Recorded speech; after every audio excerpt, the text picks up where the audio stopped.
মৃত্যুটো সন্দৰ্ভত পুনৰ অখিল গগৈ গৰ্জন আসনক লৈ মই আৰু কংগ্ৰেছৰ লগত কম্প্ৰমাইজ নকৰোঁ। মই কংগ্ৰেছৰ ওচৰত কেতিয়াও চাৰেণ্ডাৰ নকৰোঁ। মই মৰি যাম, কিন্তু মই ৰাজহাৰ বেকা নকৰোঁ। মই অতুল বৰা প্ৰমোদ বড়ো হ'ব নিবিচাৰোঁ বুলি মন্তব্য বিধায়ক অখিল গগৈৰ। কংগ্ৰেছে আমাক ভিলেইন বনালে নহ'ব, কংগ্ৰেছে অসমৰ জনতাক কওক মিত্ৰতা হ'বনে নহ'ব। কিমান এখন ৰাইজৰ দলক দিব স্পষ্ট কৰক। এতিয়া আমি ৰাইজৰ মাজত থাকিব লাগিছিল, কিন্তু আমি আসন সন্দৰ্ভত মাত মাতি থাকিবলগীয়া হৈছে। 12খন আসনত আমি মানি লৈছোঁ, 3খন আসন বন্ধুত্ব সুলভ যুঁজ হ'ব। পুনৰ গৰজি উঠিছে ৰাইজৰ দলৰ সভাপতি বিধায়ক অখিল গগৈ।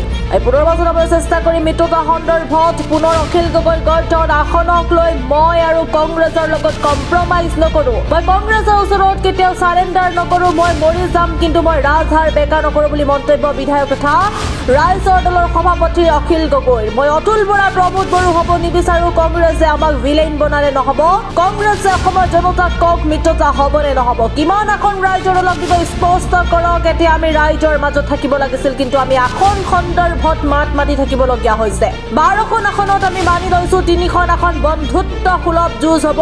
পুনৰ গৰজি উঠিল ৰাইজৰ দলৰ সভাপতি তথা বিধায়ক অখিল গগৈ।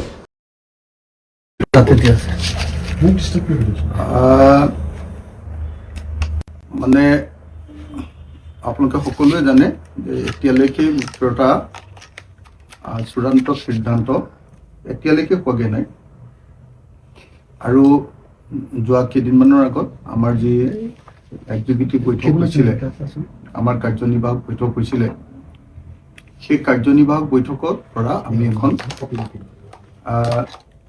আমি এখন চিঠি গৌৰৱ গগৈ আৰু জিতেন্দ্ৰ সিং ডাঙৰীয়ালৈ দিছিলোঁ। আৰু গৌৰৱ গগৈ আৰু জিতেন্দ্ৰ সিং ডাঙৰীয়াক দিয়া যি চিঠি, সেই চিঠিত আমি কেইটামান সমষ্টিৰ বিষয়ে আলোচনা কৰিছিলোঁ। আমি কেইটামান সমষ্টি স্পেচিফিকেলি বিচাৰিছিলোঁ। আমি কৈছিলোঁ যে সেই সমষ্টিকেইটা আমাক লাগে, কিন্তু এতিয়ালৈকে তেওঁলোকৰ পৰা সেই সমষ্টিকেইটা সম্পৰ্কে কোনো ধৰণৰ ক্লেৰিফিকেশ্যন নোহোৱাৰ কাৰণে, কোনো ধৰণৰ সিদ্ধান্ত নোহোৱাৰ কাৰণে এতিয়ালৈকে আমি মিত্ৰতাত এতিয়ালৈকে আবদ্ধ হ'ব পৰা নাই। আপোনালোকেতো যিখিনি গম পাওঁ আমি জেনুইন চিঠি আপুনি বিচাৰিছে আৰু সকলোৱে কৈছে যে একেলগ হ'লে লাভ হ'ব। ক'ত মানে সমস্যাটো? মই আপোনালোকক আকৌ এবাৰ ৰিপিট কৰি দিছোঁ যে আমি প্ৰথমতে বিচাৰিছিলোঁ 27খন আসন। 27খন আসনৰ পাছত তেওঁলোকে ক'লে এইটো বহুত বেছি হৈছে, আমি 20খনলৈ আহিলোঁ।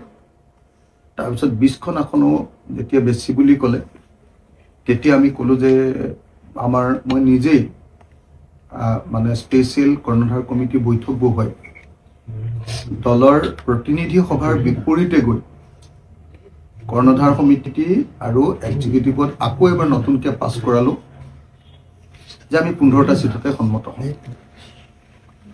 15জনীয়া চিটৰ তালিকা আমি প্ৰদান কৰিলোঁ। প্ৰদান কৰাৰ পাছত এতিয়ালৈকে সেইটোক লৈ কোনো মীমাংসা হোৱা নাই।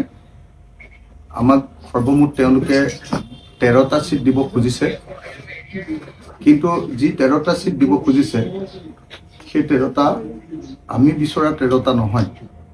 তাত আমি বিচৰা 4টা চিটে আছে। সেইকাৰণে আমি তেওঁলোকক কৈছিলোঁ কথাটো, ধুনীয়াকৈ বিষয়টো আমি উত্থাপন কৰিছিলোঁ গৌৰৱ গগৈ আৰু জিতেন্দ্ৰ সিঙক এখন চিঠি দি। কালি মোলৈ ৰিপুন বৰা দাদাই ফোন কৰিছিলে। ৰিপুন বৰা দাদাই কালি ফোন কৰোঁতে ৰিপুন বৰা দাদাই কৈছে যে তাৰে এটা অংশ ইতিমধ্যে মীমাংসা হৈছে আৰু আন এটা অংশৰ আলোচনা চলি আছে। এটা অংশৰ আপোনাৰ মীমাংসা হৈ গৈছে আৰু আনটো অংশৰ মীমাংসা হ'বলৈ এতিয়াও বাকী আছে।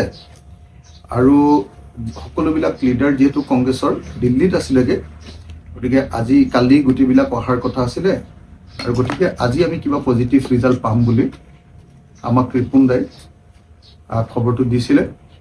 গতিকে আমি আজিৰ দিনটোত অপেক্ষাৰত হৈ আছোঁ। ৰিজাল্ট পাবৰ কাৰণে। মানে এতিয়া মই ডাইৰেক্ট সুধিছোঁ আমি কথাটো, আপোনালোকক 13টা দিছে, সেই 13টাত আপোনালোক সন্তুষ্ট নহয়, তাৰে 4টাহে আপোনালোকৰ মন পচন্দ। গতিকে যিটো প্ৰেক্ষাপট হৈ আছে, এইটো প্ৰেক্ষাপটত মিত্ৰতা হোৱাৰ চান্স আছে নে নাই একদম স্পষ্টকে? মই ভাবোঁ যে মিত্ৰতা হোৱাৰ 100% চান্স আছে। মানে আপোনালোকে বিচৰা 13টা তেওঁলোকে এৰি দিব বুলি ভাবিছেনে? মানে মিত্ৰতা হোৱাৰ 100% চান্স আছে, কাৰণ মই যিমান দূৰ জানো আপোনাৰ আমি 15টা চিট বিচাৰিছোঁ যদিও তাৰে 3টা তেওঁলোকৰ পচন্দৰ আমি লৈ ল'ম। তাৰমানে সেইকেইটা তেওঁলোকৰ পচন্দৰ, তেওঁলোকে যি দিয়ে আমি সেই 3টা ল'বলৈ প্ৰস্তুত হৈ আছোঁ। তাৰে তেওঁলোকে দিছে কেইটামান আমাক ধৰক, কিন্তু এতিয়া আমি বিচাৰি আছোঁ 12টা সমষ্টি আমাৰ নিজৰ মতে।